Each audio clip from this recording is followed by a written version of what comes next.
lorsque tu n'es pas marié, tu couches avec les femmes, tu embrasses, tu t'approches, tu couches, comme j'ai dit, que les phéromones sont dégagés par la bouche, dégagés par le corps, par la sueur et par tout ce que j'ai dit, tu es en contact avec son odeur. Et cette odeur va te marquer. Faisons même que quand tu vas te marier, cette odeur va continuer à te suivre dans le cerveau.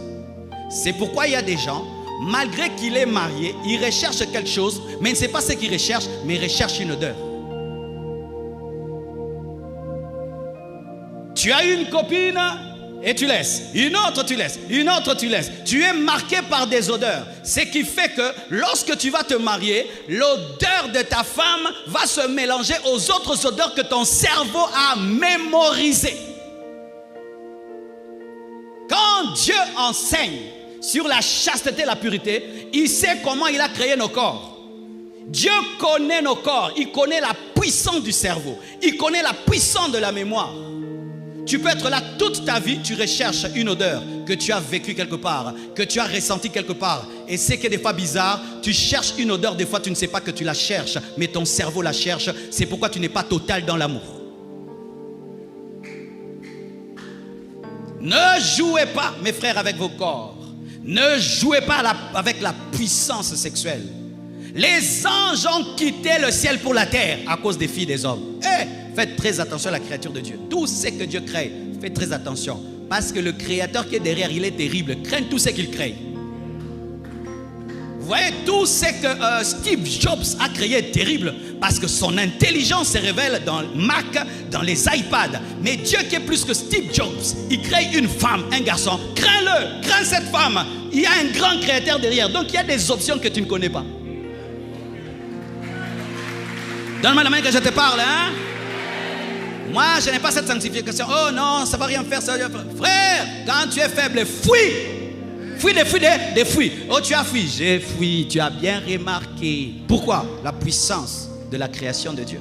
Les anges, on dit, on arrête d'être ange, on descend un peu, on descend. Pardon, on descend. Les anges ont quitté leur position pour les femmes. Mais toi, tu t'amuses avec les femmes. Mais tu t'amuses à être marqué,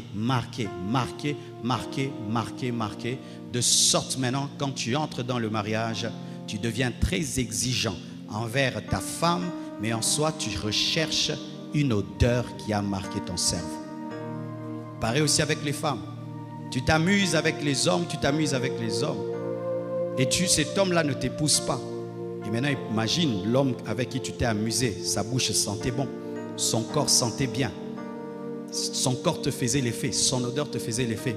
Maintenant tu vas te marier, celui que tu épouses est nul et sans effet. Maintenant tu dois chercher l'effet dans les gènes et dans Alpha 40.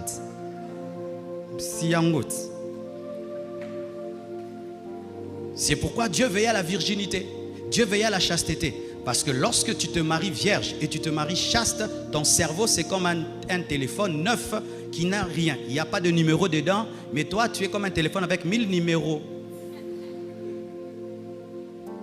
Tu vois, il faut maintenant qu'on te mette à jour. C'est pourquoi je prie que Dieu vous fasse une réinitialisation. C'est quoi? Hein? Que Dieu te réinitialise, qu'il efface Guélor, qu'il efface Bob, qu'il efface.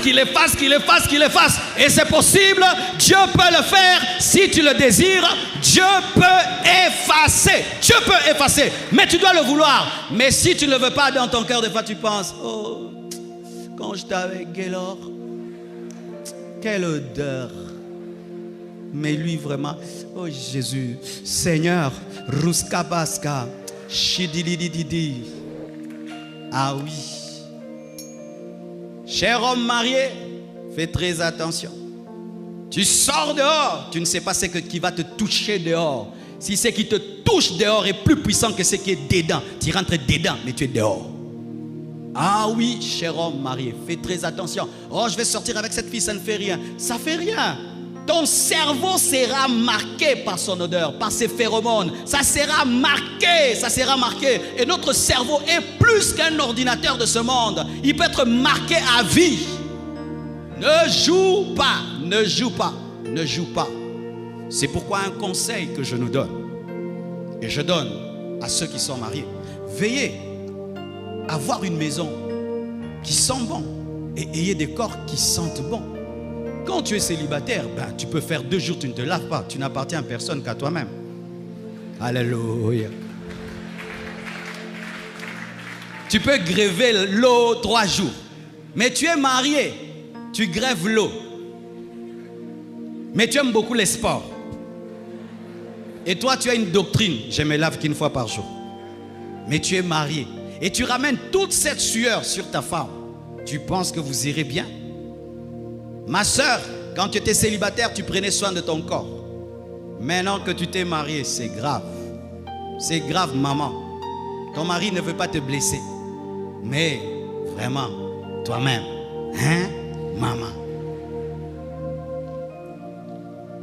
Est-ce que quand on veut séduire un homme, on se laisse aller comme ça? Hein? Toi-même, des fois, tu enlèves tes habits. Hey! Toi-même. Maman, tu t'es abandonné, tu t'es laissé. J'aime beaucoup les femmes âgées, mais qui veillent sur leur propreté. J'aime beaucoup les femmes âgées qui luttent contre la vieillesse pour être belles pour leur mari. C'est important parce que ton mari, il voit et il sent, il entend. Il sent aussi des bonnes odeurs. Quand ton mari est à côté d'une femme qui sent bon, son nez n'est pas fermé, il n'a pas le corona, il sent. Alléluia les mamans, il sent. Quel parfum. Soisé. Où y a yebitin? Yaza solamboka. Aza bio.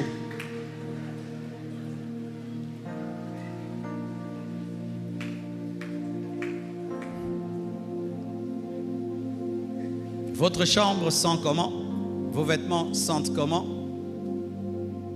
Est-ce que si ton mari n'était pas ton mari, il allait être attiré par toi? Point d'interrogation. Si ton mari n'était pas attiré, n'était pas ton mari, il serait attiré par ton odeur? Ton mari doit pas être attiré par toi parce qu'il t'a épousé. Il doit être attiré par toi parce qu'il te trouve attirante. Si ta femme n'était pas ta femme, elle serait attirée par toi ou elle vient vers toi seulement pour raison de soumission et d'accomplissement de la volonté de Dieu, surtout que tu es fort en Corinthiens 7. Il est écrit que le corps de la femme est à l'homme et le corps de l'homme. Oui, moi le corps que je te donne est propre, mais toi le corps que tu me donnes est sale, papa.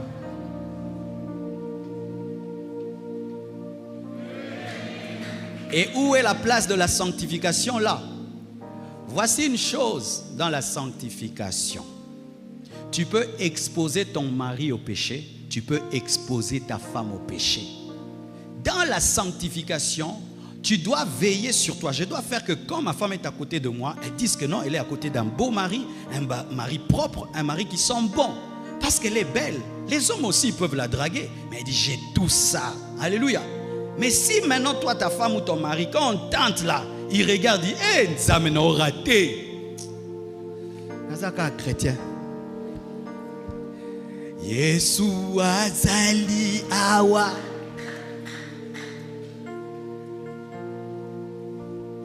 C'est pourquoi tu ne dois pas seulement veiller sur ta sanctification, mais tu dois aussi veiller sur la sanctification de l'autre et faire de ton mieux pour qu'il trouve tout en toi. Mais là, nous ne parlons que de l'odeur, quand même de l'odeur. Et si l'autre ne sait pas se parfumer, si toi tu sais, tu l'apprends. Parce que certains hommes aussi, ma femme ceci, mais apprends-la à se parfumer. Certains, mon mari, mais apprends-lui, apprends-lui. Et aussi des fois certains, ils doivent se faire soigner. Certaines odeurs de la bouche, c'est parce qu'il y a la carie dentaire. D'autres parce qu'il y a un problème d'estomac. Il y a des remontées. Tout ça, il faut que tu puisses aider l'autre. Parce que si celui que tu as épousé ne t'attire plus et son odeur te repousse, tu es en danger. Tu es en danger. Et chers célibataires,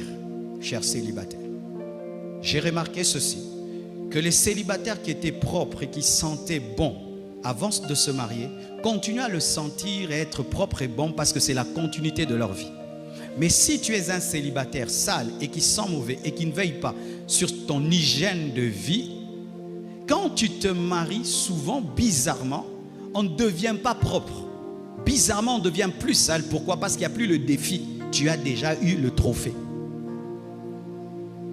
Je vous assure, hein, ne pense pas, ma soeur, que tu te laisses aller et tu es une jeune fille de 20 ans, tu sens le bouc. Tu es une jeune fille de 20 ans, tu sens la chèvre. Que quand maintenant tu vas te marier, tu vas sentir la fleur. La plupart du temps, tu vas sentir la vache. Pourquoi? Parce que tu n'as plus rien à prouver. Il t'a épousé, vous avez des bébés, il craint Dieu.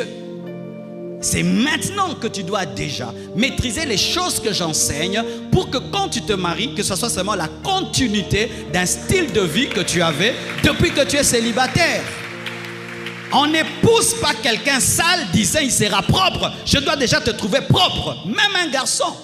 Comment tu peux être un garçon et tu as une chemise, ici c'est sale, tu parles, ça sent mauvais, alors que la brosse à dents coûte moins cher et dentifrice. Mais comment? Cet homme-là, quand il t'épouse, il te fait de bébé, il ne brossera plus les dents. C'est dans les fiançailles que vous devez être exigeant. Alléluia, que vous devez être exigeant.